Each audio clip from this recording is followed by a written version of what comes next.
حضرت عمر فاروق رضی اللہ تعالیٰ عنہ سے بڑا تو اصول پسند کوئی نہیں نہ ہوگا، یعنی بہت بڑا چودھری بیگر اپنے گلی کے اندر حضرت ابو سفیان جیسے لوگ مسلمان ہو گئے، کلمہ پڑھ لیا، اور جناب ابو سفیان رضی اللہ تعالیٰ عنہ نے اپنے گھر کے اندر نا تھوڑی سی سامنے اینٹیں لا کے جگہ بنا لی، تو حضرت عمر کو پتہ چلا تو فرمایا جیسے بنائی ہے ویسے کھیڑو بھی، آپ نے لوگوں کا راستہ تنگ کر دیا۔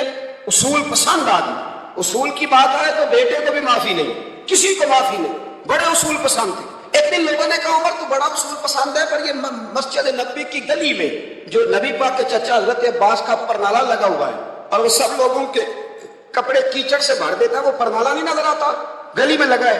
اب تو ہمارے پرنالے اور طرح کے ہیں نا، تو جو حرم شریف میں آپ میزاب رحمت ہے وہ دیکھا نا آپ نے، وہ پرانے زمانے میں جو لوہے کے پرنالے ہوتے تھے تو وہ واقعی پوری گلی جو تھی نا وہ گزر کوئی نہیں سکتا تھا، اتنا اچھا شاور ہوتا ہی کوئی نہیں تھا جتنا وہ ہوتا تھا، وہ بڑا تگڑا قسم کا پرنالہ ہوتا تھا، تو کوئی شے نہیں گزر سکتی تھی بڑی دیر تک۔ بارش کے رکنے کے بعد بھی ساری چھت سے جب تک پوری مٹی اور پوری توڑی ساری نہیں نہ اتر جاتی تھی تب تک وہ پرنالہ نہیں سانس لیتا تھا، تو پرنالہ بہتا تھا، اور وہاں سے بڑا مین گلی تھی مسجد کو آنے کی، لوگوں کے کپڑے آلودہ ہو جاتے۔ اتنے لوگوں نے حضرت عمر سے کہا یہ پرنالہ نہیں نظر آتا، یہ نہیں اصول پسندی؟ تو جناب عمر فاروق رضی اللہ تعالیٰ عنہ فرمانے لگے اتار دیتے ہیں پرنالہ، یہ بھی اصول پسندی ہے، اتارتے۔ حضرت عمر فاروق نہ گئے، اور شارحین نے لکھا ہے کہ اونٹ کے اوپر بیٹھ کر آپ نے یوں پکڑ کے نا پرنالہ کھینچا، اور جناب عباس کے گھر والوں سے فرمانے لگے 4 کونے ہوتے ہیں گھر کے، چھت کے 4 کونے ہیں، کسی اور میں لگا لو پرنالہ، کو ضروری ہے کہ نمازیوں والی گلی پہ لگایا جائے؟ یہ کہہ کے آ گئے، کسی کی ضرورت تھی بات کرے؟ حضرت عباس آئے تو لوگوں نے آ کے کہا کہ عمر نے پرنالہ کھیڑ دیا، اور فرمایا کہ 4 کونے کہیں اور لگا لو، تو حضرت عباس مسکرائے۔ لوگوں نے کہا مسکراتے کیوں؟ فرمانے لگے کوئی مسئلہ نہیں، عمر خود آ کے لگا کے جائے گا، جیسے وہ کھیڑا ہے ویسے۔ لوگوں نے کہا وہ عمر ہے، عمر کو بدلنا اور اس کی بات کو بدلنا، اور اتنی جرت کہ وہ لگا کے جائے، جس بندے کو دیکھ کے شیطان گلی کا رستہ بدل جاتا ہے، آپ اس کی بات کر رہے ہیں۔ فرمایا میں نے کہہ دیا نا عمر لگائے گا، تو انشاءاللہ عمر لگائے گا۔ حضرت عباس مسجد میں آئے، نماز پڑھی تو کہتے میں نے بات چھیڑی تھی، عمر خود کہنے لگے کہ حضور آپ سے تو امید نہیں تھی۔ حضرت عباس سے کہنے لگے بھئی جگہ بھی ہے، 4 کونے ہوتے ہیں گھر میں، کوئی ضروری ہے اسی کونے پہ لگے جہاں سے نمازی گزرتے؟ یہ بخاری مسلم کی حدیث ہے۔ حضرت عباس کہنے لگے عمر 4 کونے ہیں، میرے پاس جگہ بھی ہے پرنالے کی، میں نے بھی کئی دفعہ سوچا تھا وہ کھیڑ دوں، اور میں بھی اسی گلی سے گزرتا ہوں، میرے کپڑوں میں بھی کیچڑ بڑی دفعہ پڑا ہے، اور مجبوری یہ ہے وہ کھیڑ اس لیے نہیں سکتا کہ یہ پرنالہ میرے نبی کریم نے اپنے دستے مبارک سے لگایا۔ فرمایا میں مکان بنا رہا تھا، چھت بنا رہا تھا، تو حضور اچانک آ گئے، اور کئی لوگ گواہ ہیں اس کے، رسول کریم تشریف لائے، اور نبی پاک علیہ السلام نے فرمایا لاؤ چچا تھوڑا میں بھی کرتا ہوں، اور پھر میرے نبی کریم صلی اللہ تعالیٰ علیہ وسلم نے اپنے دستے مبارک سے یہ پرنالہ لگایا تھا۔ کئی دفعہ سوچا وہ کھیڑ دوں، پھر سوچتا ہوں حضور نے لگایا تھا، لیکن چلو اب تو علت پائی گئی، اب تو سمجھ آ گئی، اصول بن گیا، اب تو اصول بن گیا نا، تو ٹھیک ہے آپ اب اس طرح کرے، وہ کھیڑ دیا تو ٹھیک ہے۔ جناب کہنے لگے پہلے کیوں نہیں بتایا؟ بھائی وہ نمازیوں پہ چیٹے پڑتے ہیں، گلی کا رستہ ہے، فرمایا بس پڑھتے ہیں تو پڑھتے رہے، آپ نے بتایا کیوں نہیں؟ حضرت جناب عباس کہنے لگے کہ آپ کا کیا خیال ہے کہ میں یہ کروں گا کہ لوگوں پہ چھینٹے پڑے اور مجھے پرواہ نہ ہو؟ حضور نے لگایا تھا۔ حضرت عمر فاروق نے نا جناب عباس کا بازو تھاما، تن تندور تے ہڈاں دا بالن، بازو تھاما، اور تھام کے نا اسی جگہ لے گئے جہاں پرنالہ کھیڑا تھا۔ پہلے تو اونٹ پہ چڑھ کے لگایا تھا نا، تو اب کہنے لگے حضرت عباس سے کہ آپ نا میرے کندھوں پہ چڑھ گئے، میرے کندھوں پہ تن تندور تے ہڈاں دا بالن، اسی ہاواں نال تپایا، کپ کپ مکیاں پیڑے کیتے، اتوں عشق پلے تھن لایا، تن دا سالن تے من دی ہانڈی، لون صبر دا پایا، غلام فریدہ میں ساری تیری، تینوں وجہ یقین نہیں آیا؟ فرمایا خود لگائیے۔ حضرت عباس رضی اللہ تعالیٰ عنہ وہ پرنالہ لگا کے اترے، حضرت عباس بھی رو رہے تھے اور جناب عمر بھی رو رہے تھے، آنکھوں میں آنسو تھے۔ فرمایا ہم یہ نہیں دیکھیں گے کہ علت کیا ہے، وجہ کیا ہے، ہم تو یہ دیکھیں گے کہ رسول اللہ کی نسبت کیا ہے۔ نبی کریم علیہ السلام کے دستے مبارک لگ گئے، ساری وجوہات ختم ہو گئی۔ اب جس کے کپڑوں میں پانی پڑتا ہے پڑے، جس کو تکلیف ہوتی ہے لیکن چونکہ یہ رسول پاک صلی اللہ علیہ وسلم نے دستے مبارک سے لگایا ہے، تو مزاج یہ ہے کہ جہاں بات آئے گی ذات رسالت کی، وہاں باقی کے قانون چھوڑ دیے جائیں گے، وہاں باقی کے معاملات چھوڑے جائیں گے، وہاں تکلف سے نکلا جائے۔ اور یہ محبت نا بڑی جلدی شروع کر لینی چاہیے، توجہ ہے میری بات پر؟ محبت کا جملہ بڑا بدنام ہو گیا ہے، لوگوں نے ہوس کے رشتے کا نام محبت رکھ دیا، میں نے کہہ دیا جو کہنا تھا، اب تو محبت کا فکرہ جو ہے وہ ایسی جگہ فٹ کیا جاتا ہے جہاں سے نا فٹ کرتے ہوئے سمجھ نہیں آتی کہ یہ کیا کہہ رہا ہے. محبت بڑے پاکیزہ جذبے کا نام ہے. محبت ایک بڑی ستھری چیز کا نام ہے. اور محبت کے قابل صرف ہے ہی وہ حبیب جو مدینے کے جان ہے. باقی یہ کیا بات ہوئی کہ ادھر بھی محبت کر لو ادھر بھی محبت کر لو. اپنا معیار زمانے سے جدا رکھتے ہیں. اور بھائی ہم تو محبوب بھی محبوب خدا رکھتے ہیں. پیار کریں تو اس سے کریں جو بے عیب ہے, جو لا عیب ہے, اس سے محبت کریں. میرے نبی کریم علیہ السلام سے نا بڑے شروع میں بڑے آگاہ ایک صحابی تھے, حضرت برا بن مالک نام تھا. چھوٹی سی عمر تھی, حضور گلی سے گزرتے نا کبھی تو جذبہ تھا بڑا. چھوٹی عمر, بعد نے لکھا صرف 14 سال کے تھے, بعد نے لکھا نہیں 14 تو زیادہ ہے, 12 سال عمر تھی. عشق لگا سیکھے نہ کھیت دی. 12-14 سال عمر. اصل میں نا بچوں کی ڈائریکشن ٹھیک نہیں. ان کی ڈائریکشن ٹھیک ہو نا تو یہ چوکوں میں کھڑے ہو کے موبائل پہ گیمیں نہ کھیلے اور معاذ اللہ میسج نہ کریں, بلکہ یہ مسجد میں بیٹھ کے نبی پاک کی نعتیں سنیں. ہم نہ وہ کام کر نہیں سکے. میرے جیسے لوگوں نے بڑی کوتاہی کی زندگی میں. ہم محبت رسول کا پیغام بانٹ نہیں سکے. ہم نے اپنی بیماریاں دیکھی, اپنی تھکاوٹیں دیکھی, یہ دیکھا کہ فلاں شہر کیسے جائیں, فلاں شہر کیسے جائیں. ہم وہ کام کر نہیں سکے جو ہمیں کرنا چاہیے تھا. ذمہ تھا, باپ کی ذمہ ہے. نبی پاک نے فرمایا ماں باپ کی ڈیوٹی ہے اپنی اولاد کو میری محبت سکھائے. پر ہم وہ رنگ دے نہیں سکے, ہم وہ مزاج دے نہیں سکے. ہم نے وہ کوتاہی کی. ہم نبی پاک کا حسن, حضور کی سیرت, اخلاق عالیہ, کردار, گفتار, رفتار, انداز, تربیت, وہ ساری باتیں قوم کو بیان نہیں کر سکے. اس لیے لوگ وہاں پہنچے نہیں. ورنہ مغز قرآن ہو ایمان جانے دی است حب رحمت للعالم, ہم وہاں تک لے جا نہیں سکے. حضرت برا بن مالک نا 12 سال کی عمر ہے, 12 سال. نبی پاک گلی سے گزر رہے تھے تو دوڑ کے آ گئے, آ کے نا حضور سے چمٹ گئے. عرض کرنے لگے حضور کوئی حکم بتائیں, میرا دل کرتا ہے آپ کی بات مانوں. کوئی حکم حضور. مجمع الزوائد میں حدیث, اس ایک حدیث کے لیے نا میں کو 5000 روپے کی پوری کتاب, پوری 10 جلدیں خرید کے لایا تھا. ایک حدیث کے لیے. پیاری بڑی ہے, شاندار بڑی ہے. وہاں میرا دل کیا, میں نے کہا جس کتاب میں ہے نا ساری کتاب ہی منگا لو. کچھ چیزیں بڑی انسان کو انوکھی لگتی ہے نا. حضرت برا بن مالک رضی اللہ, چھوٹی سی عمر ہے, حضور سے لپٹ گئے. حضور نے فرمایا بیٹے کیا ہوا؟ عرض کرنے لگا حضور کوئی حکم بتائے, میرا بھی دل کرتا ہے عمل کروں. تو حضور نا چھوٹے چھوٹے کام بتاتے ہیں. دکان سے, یہ بچوں کو یہی بتانا ہوتا ہے نا, دکان سے لے آ, یہ کر دے, فلاں کو بلا لے. لیکن حضور ان کی غیر موجودگی میں ان کا ذکر بڑا کرتے. ایک دن کچھ لوگ کہنے لگے حضور بڑا ذکر کرتے ہیں پر وہ کرتا تو چھوٹے موٹے کام ہے بچہ. تو نبی پاک نے ایک دن ارادہ کیا کہ ان کو تجربہ نہ کرائے کہ وہ پیار کتنا کرتا ہے. رسول کریم فرمانے لگے میں جو کہوں گا کرو گے؟ حضور کروں گا. فرمایا جاؤ اپنے باپ کی گردن کاٹ کے لاؤ. کس کی جی بات تو محبت کی ہو رہی ہے. کڑوی سی بات نہ کر لوں, کڑوی سی رہنے دیتے ہیں. آپ کا پروگرام نہیں تو چھوڑ دیتے, آگے بڑھ جائیں. ذرا کڑوی سی ہے, کر لوں جی, بولیے.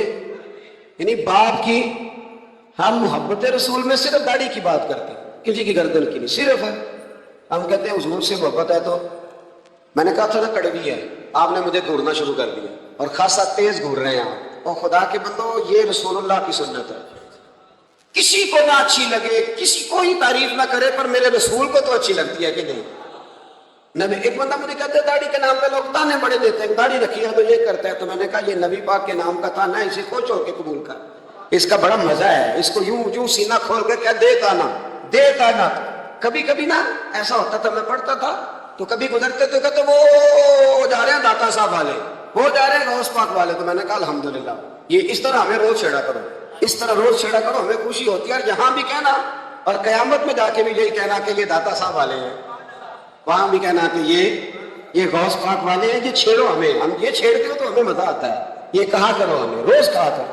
اللہ تعالیٰ ہمیں عقیدے پر استقامت نصیب فرمائے. آگے بڑھتا ہوں, بات مکمل کرتا ہوں. حضرت برا بن مالک رضی اللہ تعالیٰ عنہ نا, حضور نے فرمایا جا اپنے ابا کا سر کاٹ کے لا. تو وہ دوڑے. ایک روایت میں ہے کہ مولا علی کے گلے میں تلوار لٹک رہی تھی, یوں کھینچی, اور اس نے جذبات سے دوڑے کہ حضور نے فرمایا اسے پکڑ لو ورنہ یہ گردن کاٹ بھی لائے گا. پکڑ لو اسے ورنہ یہ کاٹ دے گا. اللہ کی قدرت کے تھوڑا وقت گزرا تو وہ بیمار ہو گئے. دن میں 2 مرتبہ میرے نبی پاک تیمارداری کرنے جا. ایک شام رسول کریم تشریف لے گئے تو حضور سرانے بیٹھے, ماتھے پہ ہاتھ رکھا تو کریم محبوب ان کے باپ کی طرف کان میں کچھ کہا, ان کے والی سے حضور ہونے لگے. اور پھر حضور نے دوبارہ ماتھا چوما, پیار کیا اور چلے گئے. حضرت برا بن مالک چھوٹی عمر تھی, کچھ نے لکھا طلحہ بن برا نام تھا ان کا. حضرت طلحہ بن برا نا اپنے ابا کو قریب بلایا اور چارپائی پہ بٹھایا. کہنے لگے ابا جی حضور کیا فرما گئے؟ کہا بیٹا تیرے والی بات نہیں. کہ نہیں بتائیے. کہا نبی کریم علیہ السلام نے فرمایا کہ شام کو نا میرے طلحہ کا انتقال ہو جائے گا، اور جب اس کی روح پرواز کر جائے تو مجھے خبر کرنا، میں آ کے جنازہ پڑھاؤں۔ ٹھنڈ بڑی تھی مدینے میں، ٹھنڈ بڑی تھی۔ حضرت طلحہ نے نا اپنے باپ کا ہاتھ پکڑا اور اپنے سینے پہ رکھا، کہنے لگے ابا حضور تو جو فرما گئے پر میری وصیت یاد رکھنا، نبی پاک کے دین کا قانون یہ ہے کہ جب کوئی انتقال کر دے تو جلدی دفن کرو، اس طرح کرنا رات کا وقت ہوگا جب میرا انتقال ہوگا تو فوراً غسل دے کے نا دفن کر دینا، نبی پاک کو خبر نہ کرنا، نہ بتانا۔ عمر دیکھو اور بات دیکھو، کہ حضور کو کیوں نہیں بتانا، حضور خود فرما کے گئے ہیں۔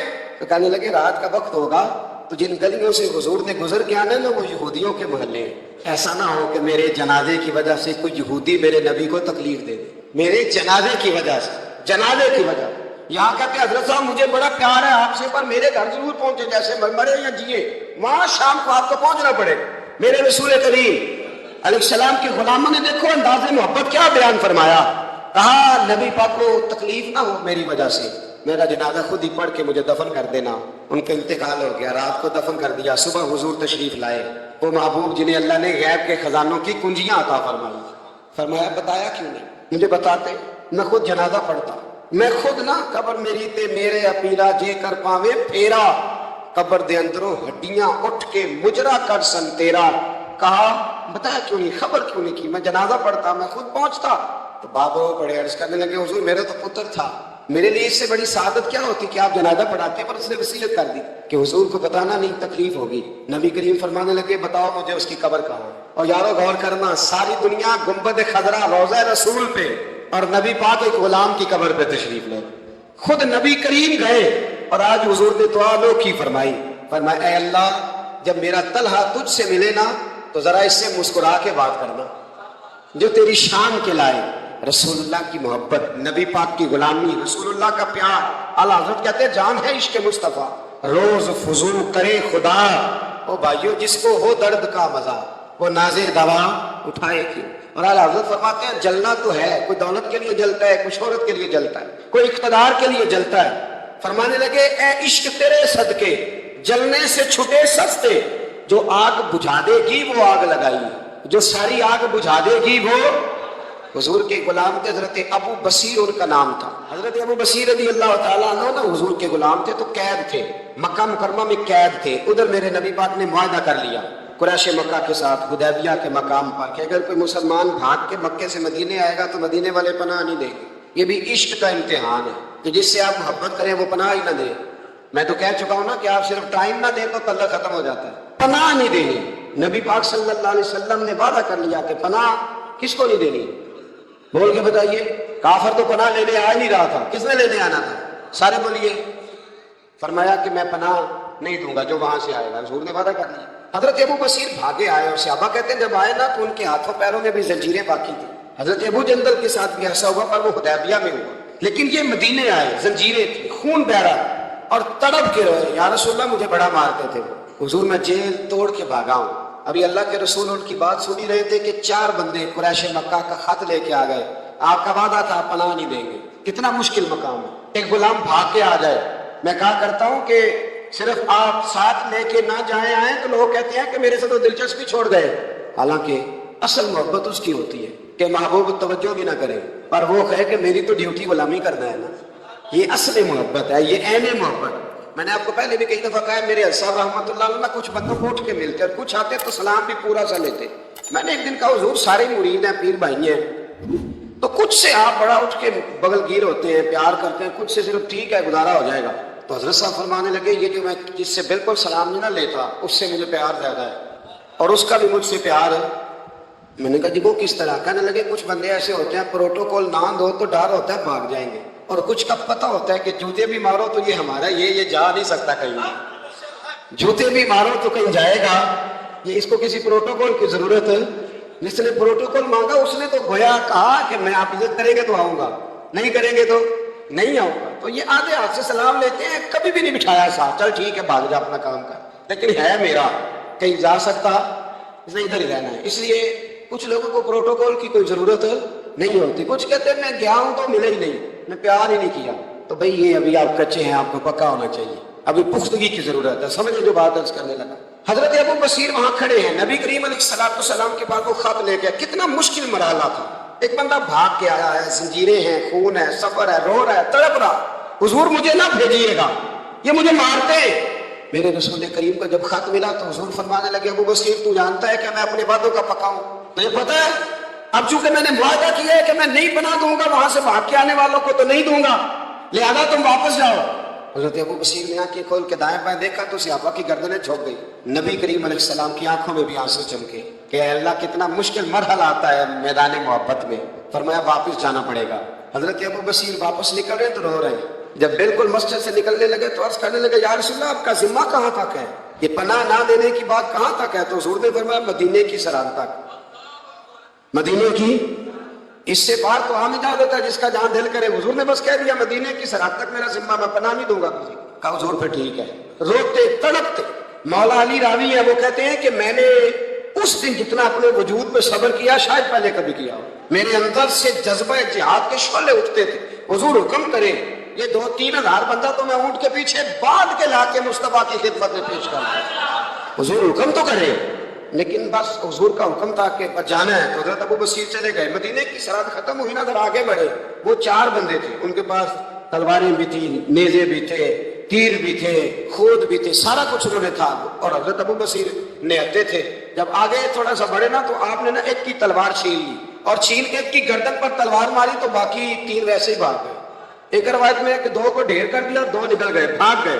اب مدینے حضور پناہ نہیں دیں گے، مکے جا نہیں سکتے، ایک مقام ایس تھا، امام بہقی نے اس کو لکھا ہے، مقام ایس تھا، وہاں کھجوروں کے باغ تھے، ٹھنڈے پانی کے چشمے تھے، حضرت ابو بصیر نے وہاں ڈیرا لگا دیا، اور وہ راہ وہ تھی جو رستہ مدینے کو جاتا تھا، جو رسول اللہ کے مدینہ منورہ کو جاتا تھا، اس راہ میں حضرت ابو بصیر بیٹھ گئے۔ اب جو مکے سے بھاگتا نا ظلم و ستم تھے، وہ حضرت ابو بصیر کے پاس آ کے ڈیرا لگا لیا۔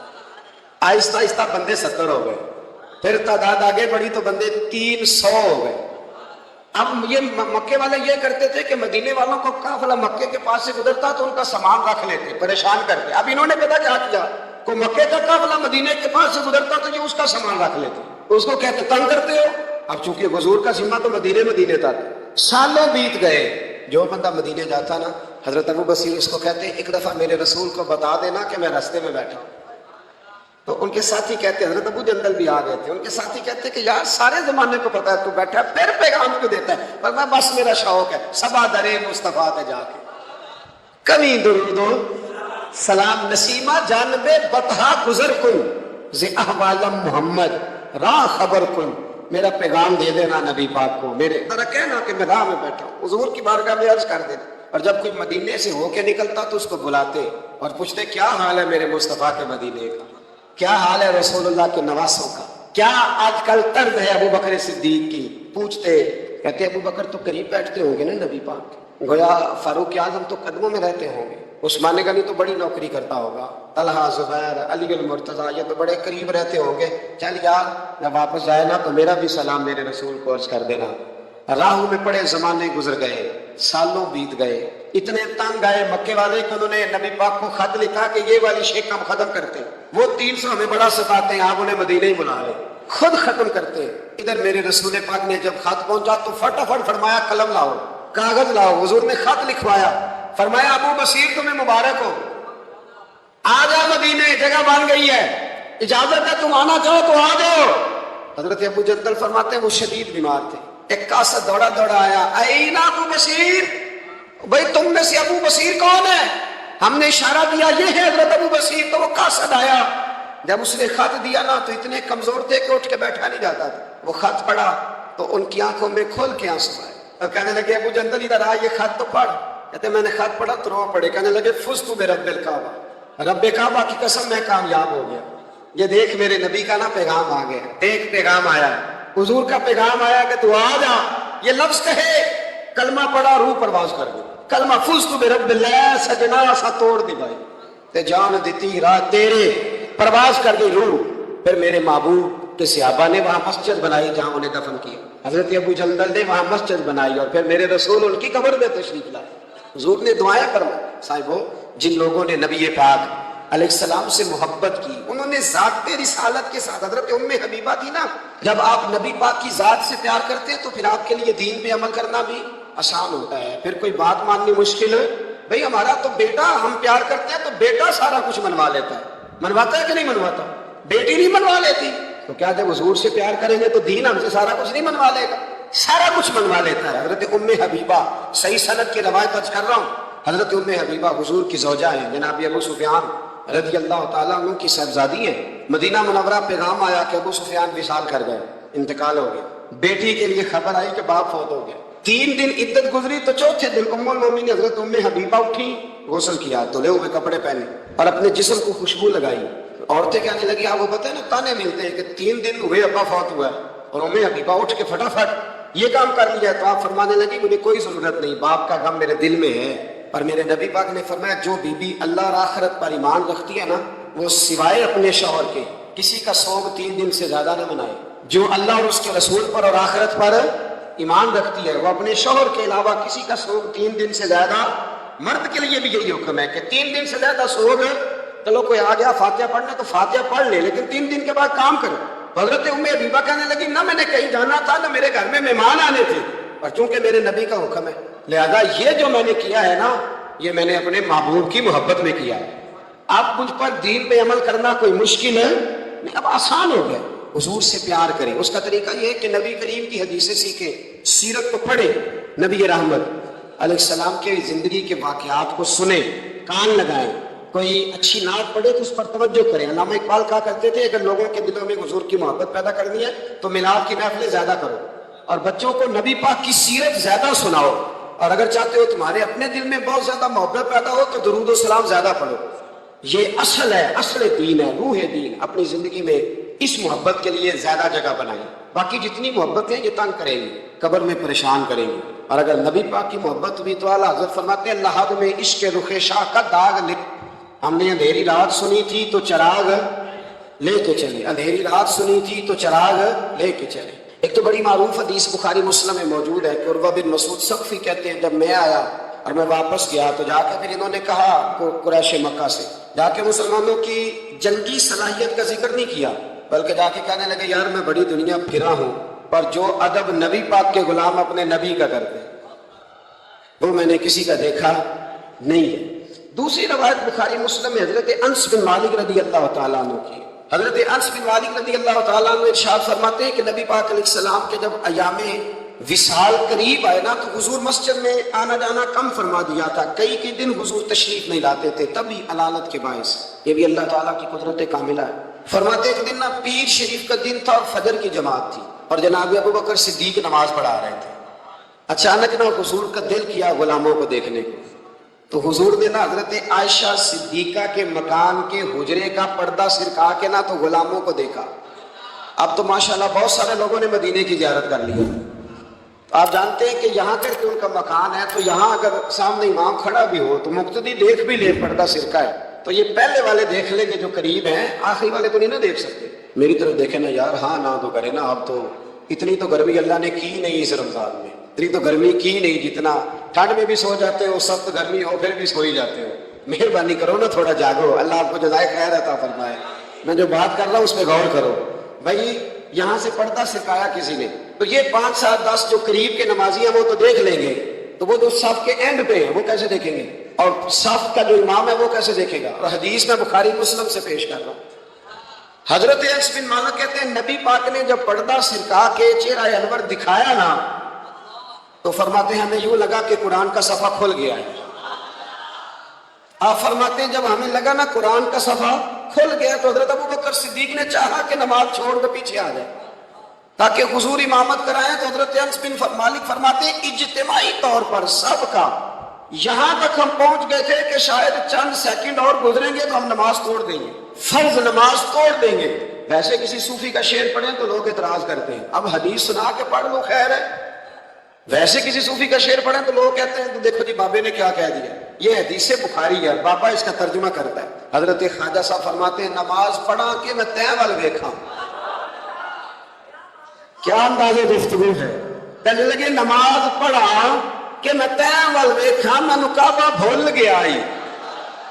نماز پڑھا کہ میں تیں وال دیکھا، میں کعبہ بھول گیا. بھول گئے سب صوم صلاتاں، ایک کو یار دا فکر پہ آئی.